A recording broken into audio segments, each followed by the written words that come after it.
থাকার ইচ্ছা যদি দুই তরফ থেকেই থাকে তাহলে সেই সম্পর্ক অসম্পূর্ণ থাকে না।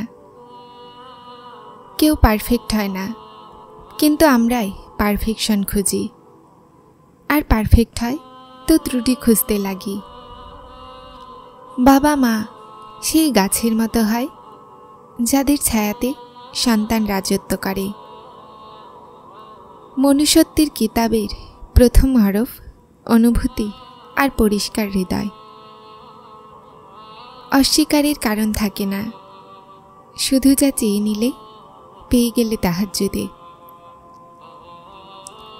এখানে কেউই মনের অবস্থা জিজ্ঞাসা করে না, সবাই বলে তোমার চেহারা এমন কেন হয়েছে। শুধু আল্লাহ আছেন, যাকে যতটা খুলে ভালোবাসা যায় ততটাই সফলতা নসিব হয়। জীবনে কিছু রহস্য সবরের হয়, আর কিছু রহস্য শিক্ষার হয়। তিনি প্রতিটা সমস্যাকে সহজ করে দেন। তুমি চাওই তো, উনি অবাক করে দেন। আল্লাহকে এটা বলিনি যে অবশ্যই দেন, তুলে হাত শুধুমাত্র এতটুকু বলেছি, যা আপনার ইচ্ছা সেটা দিয়ে দিন।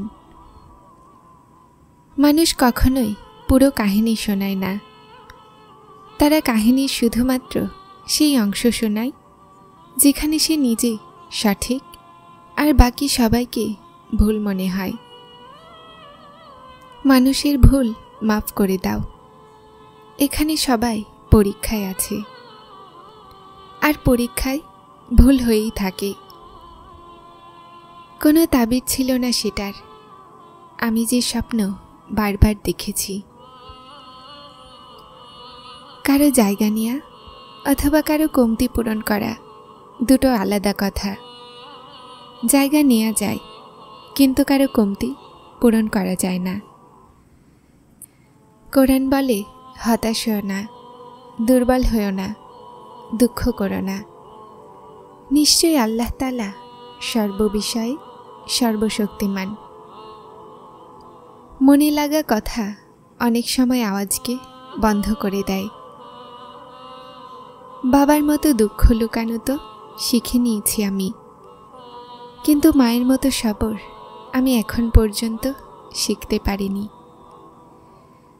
খুব কষ্টদায়ক হয় কারো কাছে সেটা দেখা যেটা আপনার থেকে কেড়ে নেওয়া হয়েছে। মানুষ এই দুনিয়াতে প্রতিটা জিনিস উত্তম থেকে সর্বোত্তম খোঁজে, শুধুমাত্র কথা ছাড়া। দৌড়িও না তাদের পিছনে যাদের নজরে তুমি ছাড়া আরও মানুষ আছে। একটা শান্তিকে পাওয়ার জেদে কতটা অশান্তির সৃষ্টি করেছি আমি। ভুলে যাও, মাফ করে দাও, আর নীরব হয়ে যাওয়া একটা ইবাদত। বাস্তবতা তো হলো এটা যে আমাদের আল্লাহর ভালোবাসায় তখন নজরে আসে যখন দুনিয়ার ভালোবাসা ক্লান্ত করে দেয়। কথারই সব খেল, অনুভূতি কারাই বা দেখে। যখন জবাব বারবার পেতে শুরু করো তো কথাও শেষ হয়ে যায়। বলে যে মেয়েরা যদি সত্যিকারের ভালোবাসে তো একটা মায়ের মতো পরোয়া করতে লাগে। যখন আপনজনেরা মনে কষ্ট দেয় তো অচেনাদের কথা আর কষ্ট দেয় না। মানুষ তোমাকে ভেঙে দিবে, কিন্তু তুমি আল্লাহর সাথে জুড়ে যাও। ফুল নিজের পাশে ফোটা ফুলের মোকাবেলা করে না, তারা শুধুমাত্র সুবাস ছড়ায়। সময় টাকার চেয়েও মূল্যবান। আপনি অনেক টাকা পেতে পারেন, কিন্তু আপনি অনেক সময় পাবেন না। মাটি থেকে মাটি পর্যন্ত যে সফরের দূরত্ব আছে সেটা হলো সময়। আল্লাহ কি ইশারা দিতে চান সেটার আল্লাহ হিসাব রাখেন। প্রতিটা সেই কথার যেটাতে তুমি দুঃখী হৃদয়ের সাথে সবর করে নিয়েছিলে। যখন তুমি অশ্রুসিক্ত চোখে হাসি ছাড়নি। যখন হঠাৎ শুয়ে থাকতে থাকতে মনে অজানা একটা কষ্ট আঘাত করে আর তুমি অস্থির হতে, যখন রাতগুলোতে শুয়ে থাকতে থাকতে অশ্রু তোমার চোখগুলোতে টপ টপ করে পড়ত আর তুমি অজানা ছিলে, কিন্তু আল্লাহ বেখবর ছিলেন না। যখন কারো শক্ত কথাগুলো তোমার মন টুকরো টুকরো করে দিয়েছিল আর তুমি মুচকি হাসতে, উনি তোমার এই কষ্টের হিসাব রাখেন। তোমার এই সময় যদিও কঠিন লাগছে, কিন্তু তোমার সমস্ত সমস্যার সমাধান শুধুমাত্র তার এক কোণে রেখেছেন। কোনো ব্যাপার নয় যদি তুমি আজ একেবারে ভেঙে গেছ। হ্যাঁ, শুধুমাত্র হতাশ হও না। সেই আল্লাহ তোমাকে পরীক্ষা করছেন, শাস্তি দিচ্ছেন না। উনি তোমার কষ্টের সাথে স্বস্তিও রেখেছেন। তোমার সমস্যার সমাধান তোমার এখন নজরে আসছে না, কিন্তু এমন নয় যে কোনো সমাধান মজুদই নেই। প্রতিটা জিনিস নিজের সময়ে ঠিক হয়ে যাবে। প্রতিটা জখম থেকে তিনি শিক্ষা দিয়ে দিবেন। শুধু তুমি তার সত্তার সাথে সম্পর্ক মজবুত রাখো। প্রতিটা কাজ তিনি সহজ করেই দিবেন। এজন্য আল্লাহ পাক কোরআনে বলেন যে নিশ্চয়ই প্রতিটা কষ্টের সাথে রয়েছে স্বস্তি। যখন বান্দা অনেক চিন্তিত হয়ে যায় তো তারপর তাকে সান্ত্বনা দেয়া হয়েছে। হযরত আইয়ুব আলাইহিস সালামের এত বড় কঠিন রোগের পরে এত বছর পর যখন সুস্থতা দেয়া হলো, তো আল্লাহ তাকে আগের থেকেও বেশি নেয়ামত দান করলেন।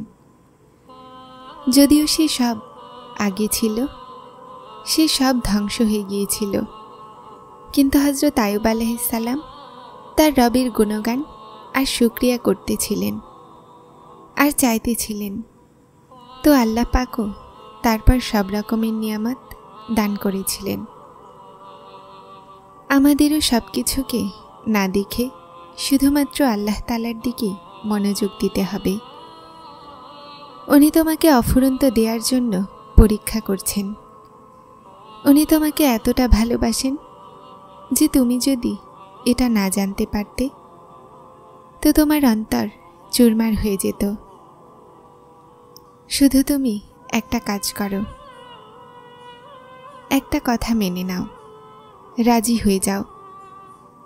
মন থেকে বের হওয়া দীর্ঘশ্বাস আর অশ্রুগুলোতে রাজি, আল্লাহর উদ্দেশ্যের ওপরে রাজি। শুধুমাত্র ঝুঁকে যাও, কেননা যে ঝুঁকতে পারল না সে পেল না। আল্লাহর খুব পছন্দ যখন তুমি দুনিয়ার কাছে নয় তার কাছে যাও, যখন তুমি নিরুপায়ের কান্না দুনিয়ার সামনে নয় তার সামনে কাঁদো, যখন তুমি সব কিছু শেষ হয়ে যাওয়ার পরও দোয়া করো যে তার সমকক্ষ কেউ নেই, যিনি সব কিছু দিতে পারেন। আল্লাহর কাছে তীব্রভাবে দোয়া করছো না, কিন্তু এখন পর্যন্ত কবুল হলো না, তো হতাশ হও না। এক তো আল্লাহ তোমাকে চাইতে দেখে খুশি হচ্ছেন, অপরটি তিনি তোমাকে উত্তম সময়ে দিতে চান। তুমি বিশ্বাসের সাথে চাইতে থাকো, কবুলিও তো অবশ্যই পাবে। কে জানে তুমি যা চাচ্ছ তিনি তোমাকে সেটা দিতে চান, কিন্তু এর প্রথমে তিনি তোমাকে অনেক বড় বড় কাজ করাতে চান। হতে পারে উনি তোমাকে প্রথমে তার নিকটবর্তী করতে চান, যেন যখন তুমি তোমার চা পেয়েও যাও তো সেই রব্বে কায়নাতকে ভুলে না যাও। হতে পারে উনি তোমাকে তোমার চাওয়া তখন নসিব করবেন যখন তোমার এটার সবচেয়ে বেশি প্রয়োজন হবে। হতে পারে উনি তোমাকে তোমার চাওয়ার সাথে সাথে আরও কিছু দিতে চান। তুমি এই পরীক্ষার মুহূর্তে ওই মালিকের উপরে বিশ্বাস রাখো। উনি তোমাকে তোমার অংশের খুশিগুলো তোমাকে অবশ্যই নসিব করবেন। দেখে নিও, একদিন তুমি শুকরিয়ার সিজদাতে থাকবে, আর অশ্রুগুলোতে তোমার চেহারা আর জায়নামাজ ভিজে যাবে। তুমি বুঝতে পারবে না যে কিভাবে এই রবের শুকরিয়া আদায় করবে তুমি। তোমার সেই দোয়া যা তোমার প্রতিটা নামাজে মনে পড়ে, যা তুমি সিজদাতে পড়ে যাও, যা তোমাকে অস্থির করে দেয়, সেটা অবশ্যই কবুল হবে। উনি ডাকগুলোর জবাব দেন। উনি ভালোবাসাময় রব। উনি কাউকেই একা ছাড়েন না। আল্লাহ তো ভালোবাসার বাদশা। তাহলে যিনি নিজে ভালোবাসাকে বানিয়েছেন, তার জন্য তোমার ভালোবাসাকে ফিরিয়ে দেওয়া কি কোনো অসম্ভব? যার এক কোণে এত কাহিনীগুলো সম্পন্ন করে দিয়েছে, তিনি তারপর কিভাবে তোমার কাহিনী অসম্পূর্ণ ছাড়তে পারেন? যারা চ্যানেলটিতে নতুন এসেছেন তারা সাবস্ক্রাইব করে হেদায়েতের সাথে থাকুন, আর যারা নিয়মিত ভিডিও দেখছেন তারা অবশ্যই সাবস্ক্রাইব করে পাশে থাকুন।